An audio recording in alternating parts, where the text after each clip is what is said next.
maxaa ka run ah burburka laga cabsi qabo ee ka dhici doona adduunka 2030 sanadka 2030 waxaa lagu tilmaamaa mid ka mid ah sanadada ugu muhiimsan ee mustaqbalka aadanaha. Waxaa jira cabsiyo badan oo ku saabsan burburka dhaqaale, dagaallo caalami ah iyo isbeddello waaweyn oo ku yimaada nidaamka adduunka. Laakiin maxaa run ka ah arrimahan la saadaaliyay? Waa maxay xaqiiqada ka dambeysa fikradahan? Ku soo dhawaada daawadayaal muuqaalkeena maanta.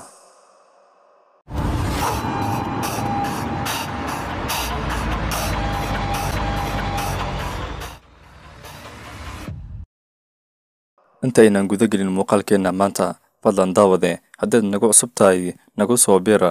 Haddaad horey noola joogteena fadlan muuqaalka like saara oo la wadaag asxaabtaada. Ku soo dhawaada mar kale muuqaalkeena maanta. dib u habeynta adduunka waa mid ka mid ah fikradaha ugu waaweyn ee la xiriira sanadka 2030 oo ah qorshe ay soo jeediyeen The World Economic. Qorshahan waxaa lagu sheegay in dunidu ay u baahan tahay nidaam cusub oo dhaqaale, kaas oo la sheegay inuu xallin doono dhibaatooyinka ay keeneen sinaan la'aanta, isbeddelada cimilada iyo tiknoolajiyadda sare. Laakiin dadka qaar waxay u arkaan inuu yahay qorshe halis ah oo lagu xakameynayo dadka adduunka, laguna tirtirayo xorriyadda dhaqaale ee shakhsiyaadka. Waxaa la saadaaliyay in dadku aysan waxba yeelan doonin oo ah wax walba la wadaagi doono, taasoo dhalisay cabsi badan. Isbeddelada cimilada iyo dhibaatooyinka dunida, saynisyahanadu waxay ka digeen in 2030 uu noqon karo xilli ay bilaabmaan dhibaatooyin bani'aadamtinimo oo la xiriira isbeddelada cimilada. Waxaa laga cabsi qabaa heerkulka caalamiga oo sii kordha, biyo yari ba'an oo dunida ku dhufata, dabaylo iyo daadad aad u xooggan oo ka dhici kara caalamka, cunto yari ka dhacda dunida oo dhan. Waxaa jira warar sheegayo in qaar ka mid ah dalalka awoodda badan ay horey u ogaayeen halistan, balse ay qariyeen si aysan u luminin faa'iidooyinka dhaqaale. Dagaallo caalami ah iyo iska horimaadyo siyaasadeed. Burburka la saadaaliyay wuxuu sidoo kaleeto la xiriiraa suurtagalnimada dagaallo waaweyn oo dunida ka dhaca sanadka 2030. Waxaa laga cabsi qabaa xiisadda u dhaxaysa Mareykanka iyo Shiinaha oo isku rogi karta dagaal weyn, Ruushka oo sii wadi kara dagaalkiisa, taas oo keeni karta dagaal weyn oo Yurub ka dhaca, Bariga Dhexe oo laga cabsi qabo inuu isku beddelo goob dagaal weyn ka dhaca, gaar ahaan xaaladda Falastiin iyo gumaystaha u dhaxayso, Mareykanka oo la filayo inuu galo xaalad qalalaase oo siyaasadeed oo gudihiisa ah. Tiknoolajiyadda sare iyo xakamaynta dadweynaha. Waxaa sidoo kaleeto jira cabsiyo la xiriira horumarinta tiknoolajiyadda, gaar ahaan sirdoonka macmalka oo la sheegayo inuu shaqooyin badan uu beddeli doono. Tiknoolajiyadda dijitaalka ahi iyo lacagaha dijitaalka ahi waxay beddeli doonaan dadka si ay u adeegsadaan tiknoolajiyadda.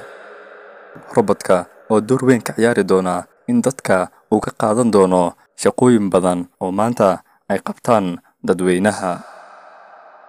Dhaqaalaha adduunka oo soo dhacayo. Waxaa laga cabsi qabaa in dhaqaalaha caalamka uu hoos u dhaco, taas oo keeni karta sicir barar aad u xun iyo sidoo kaleeto shaqo la'aan baahsan. Dalalka hormaray sida Mareykanka iyo Yurub waxay la tacaali doonaan hoos u dhaca dhaqaale, halka dalalka saboolka ah ay la kulmi doonaan dhibaatooyin daran oo ay ka mid yihiin gaajo iyo burbur dhaqaale. Kadib waayo-aragnimo COVID-19, saynisyahanadu waxay ka digeen in cudurro kaleeto oo halis badan ay soo bixi karaan sanadka 2030.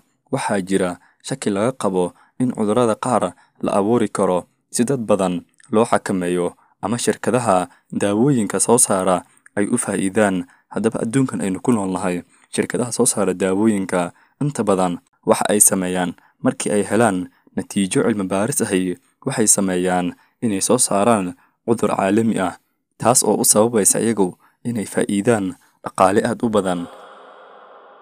Kobaca dadweynaha iyo kheyraadka oo yaraada. Dadka dunida ayaa si xawli ah u korayo, taas oo la micno ah in kheyraadka dabiiciga ahi sida biyaha, cuntada iyo tamarta ay sii yaraan doonaan. Waxaa la saadaaliyay in dalal badan ay la kulmi doonaan dagaallo iyo isku dhacyo ka dhasha loolanka kheyraadka. Gabagabadii iyo gunaanadkii muuqaalkeena, maxaa run ah maxaa been ah? Marka la eego xogaha la xiriira 2030 waxaa jira cabsiyo xaqiiqo ah oo la xiriira dagaalada, isbedelada iyo cimilada, iyo sidoo kaleeto horumarka tiknoolajiyadda. Si kastaba ha ahaatee, waxaa jira waxyaabo la buunbuuniyey kuwaas oo loo adeegsado in lagu cabsi geliyo dadweynaha. Qorshahan isbedelka caalamka ee 2030 wuxuu u muuqdaa kuwo ka tarjumayo isbedelada dunida ee hadda socda. Su'aasha dhabta ahi waxay tahay, dunidu ma burburaysaa mise waxay geli doontaa nidaam cusub oo dad badan aanay fahmin? Haddaba qofka muslimka ahi waxaa ku filan oo keliya inuu tala saarto Alle subxaanahu wa tacaala, iyo sidoo kaleeto diinka inuu ku dhaqmo, taas oo shareecada uu inoo jideeyey Alle subxaanahu wa tacaala. Qofku wuu saadaalin karaa waxa dhici karo markii la fiiriyo caalamka maanta sida uu u socdo, dagaalada iyo isbedelada dhaqaale ee ka socda caalamka. Haddaba muuqaalkeena maanta waxaynu kusoo gabagabeynaynaa daawade, adigu maxay kula tahay markii aad fiirisid tiknoolajiyadda xawaaraha sareeto ku socota iyo sidoo kaleeto dhaqaalaha caalamka maanta heerka uu marayo iyo dagaalada socda? Maxaad ku qiyaasi lahayd? Qaybta hoose ee kommentiyada inoogu reeb fikirkaadii. Haddaba muuqaalkeena maanta intaas ayaynu kusoo gabagabeynaynaa. Fadlan daawade, haddaad nagu cusub tahay nagu soo biira, haddaad hore la joogtayna fadlan muuqaalka like saara oo la wadaag asxaabtaada. Intaynu ku kulmi doono muuqaalkan muuqaalkiisa kaleeto, waxaan idinkaga tagayaa sidaas iyo nabadgelyo.